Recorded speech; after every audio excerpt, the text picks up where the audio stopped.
কুম সকলকে BD investor কনসালটেন্টের পক্ষ থেকে শুভেচ্ছা। আসলে সত্যি কথা বলতে গেলে আমাদের কারোরই মন অবশ্যই ভালো থাকার কথা নয়।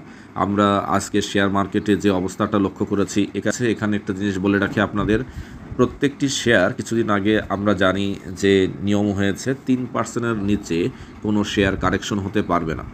সেক্ষেত্রে যদি এই 3% কারেকশনের যদি সার্কিটটা না থাকতো, তাহলে 10% কারেকশনের বিষয়টা থাকতো, তাহলে আমরা 3 দিয়ে গুণ করলে প্রায় আমরা বলতে পারি যে প্রায় 243 পয়েন্টের মতো আপনার হচ্ছে কারেকশন হয়েছে। আসলে ব্যাপারটা হলো প্রতিনিয়ত মানুষের মধ্যে একটি ভয় ভীতি কাজ করছে। তারা প্রতিনিয়ত প্যানিকগ্রস্ত হয়ে আজকেও সেল দিয়েছেন বা নতুন করে বিনিয়োগে আসছেন না, বা অনেক শেয়ারে 50% লসের মধ্যে রয়ে গেছেন, কারণ বাজার দীর্ঘদিন যাবৎ খারাপ রয়েছে।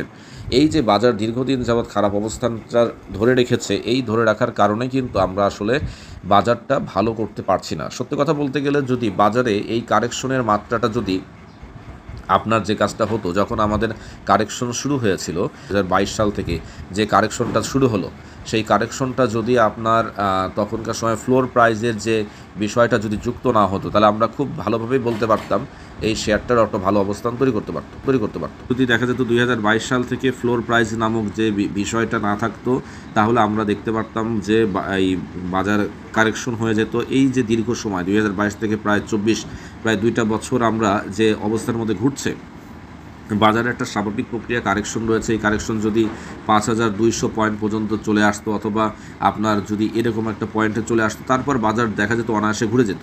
এখন যেটা হচ্ছে, বাজারে এই যে থেমে থেমে কারেকশন হচ্ছে, কিন্তু কারেকশন হবেই। বাজারে একটা যেমন উত্থান রয়েছে, বাজারে কারেকশনটা হবেই, কারেকশনটা বাধাগ্রস্ত হচ্ছে, এটা যেমন সত্য কথা, ঠিক একইভাবে বলতে পারি যে আজকের এই 3% কারেকশনের যে বিষয়টি না থাকলে আজকে কিন্তু 241 পয়েন্ট বা 240 পয়েন্ট পর্যন্ত কারেকশন একটা বিষয় থাকে। কারণ হলো এটা একটা হওয়ার সম্ভাবনা ছিল। এটা একটা ব্ল্যাক ডে, আমরা বলতে পারি যে এর আগে আমেরিকান শেয়ার মার্কেটে একটা ব্ল্যাক ডে নামে একটা বিষয় আছে, আমরা ভিডিও ডেসক্রিপশনে দিয়ে দেবো। সেই দিন মানুষ প্যানিকগ্রস্ত হয়ে কিভাবে মানুষ আসলে শেয়ার সেল করেছে এবং প্রায় 500 পয়েন্টের মতো কারেকশন হয়। এইভাবে আমাদের যদিও বা এরকম ঘটনা ঘটেনি, এরকম ঘটনা না ঘটলেও, তবে এরকম ঘটনার যেভাবে চলছে শেয়ার বাজার, আসলে এটা আসলে কোনোভাবেই আসলে মেনে নেওয়ার মতো না, বা শেয়ার বাজারের ভালো অবস্থান কখনোই বলা যায় না। একটু ইন্ডিকেটর অ্যানালাইসিস করে আপনাদের দেখাই যে আসলে মূল বিষয়গুলো কি। আমরা মুভিং এভারেজটা আপনাদের দেখাবো।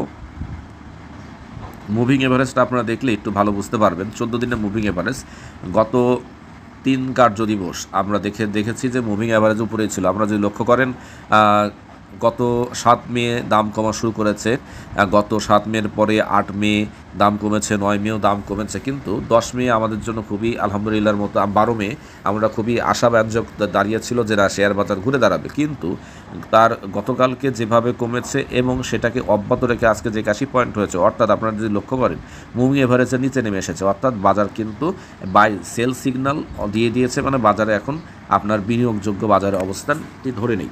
এখন কতটুকু কমতে পারে শেয়ার বাজার যদি কমে যায়, মানে দাম এইটা যদি আপনার ইন্ডেক্স যদি কারেকশন হয়, তাহলে কতটুকু কারেকশন হতে পারে। সেক্ষেত্রে আমরা একটা রেজিস্ট্যান্স বলেছিলাম 5615, যেটাকে ব্রেক করে অলরেডি নিচে নেমে গেছে 5084 পয়েন্টে, 5584 পয়েন্টে আরও একটি সাপোর্ট রয়েছে। সেটাকে আজকে যদিও ব্রেক করেছিল, কিন্তু পরে আবার বাজার ঘুরে সেখান থেকে উপরে উঠেছে, এটা একটা বিষয় আছে। কিন্তু আজকের ক্যান্ডেল অবশ্যই হতাশাজনক, এবং এখন এটার দাম যদি আপনারা একটা লক্ষ্য করেন, দাম যদি বা এটা যদি একটা অবস্থা 5800 পয়েন্ট, 5518 পয়েন্টের নিচে চলে যায়, তাহলে আপনাদের সেই আগের কথাই বলেছিলাম যে বাজার নেমে গেলে, বাজার যদি নামে সেই ক্ষেত্রে 5200 পয়েন্টে সেটাকেও যদি ওভারকাম করে চলে যায়, তাহলে দেখেন আমরা যদি একটু সাপোর্টগুলো আঁকানোর চেষ্টা করি যে 5200 পয়েন্টে নেমেও যদি বাজার সঠিকভাবেই না হয়, তাহলে 5200 পয়েন্টের থেকে নিচে নেমে গিয়ে আপনার দেখা যাচ্ছে যে 5080 পয়েন্ট, এইখান থেকে আবার আপনার হচ্ছে কমে গেলে 4862 পয়েন্ট, এরকমভাবে বাজারে একটা কারেকশন হতে পারে। তবে আমরা আশা করি যে 5000 পয়েন্টের কাছাকাছি যখন বাজার যাবে, সেখান থেকে বাজার একটা ভালো ট্রেন্ড শুরু হবে এবং সেখান থেকে বাজার একটা সামনের দিকে এগিয়ে যাবে। তো যাই হোক, শেয়ার বাজারে যথেষ্ট কারেকশনের অভাব রয়েছে। আসলে 2021 সালে যখন বাজারের পরিমাণটা আমরা যদি 7,000 পয়েন্টে যখন চলে গেছিলো, 7,410 পয়েন্টে চলে গিয়েছিল, সেইখান থেকে বাজারের একটা কারেকশন দরকার ছিল। সেই কারেকশনটা কিন্তু আসলে হয়নি। এই কারেকশনটা যদি হয়ে যেত তাহলে বাজারে আবারও সুন্দরভাবে বিজনেস করার একটা পরিবেশ তৈরি হতো। তো যাই হোক, বাজারে কারেকশন থাকবে, কারেকশনে বাজারেও আপনাদেরকে মাথায় রাখতে হবে যে এখন ধৈর্য ধারণ করতে হবে, কীভাবে ক্ষতিটা কম হয় সেখান থেকে বের হয়ে আসার চেষ্টা করতে হবে এবং সামনের দিকে বিজনেস করতে হবে। কারণ শেয়ার মার্কেটের বিজনেস এরকমই, লাভ লস, উত্থান পতন, আপ ট্রেন্ড ডাউন ট্রেন্ড সব থাকবে। যাই হোক, আপনাদের জন্য শুভকামনা রেখে শেষ করছি। আসসালামু আলাইকুম।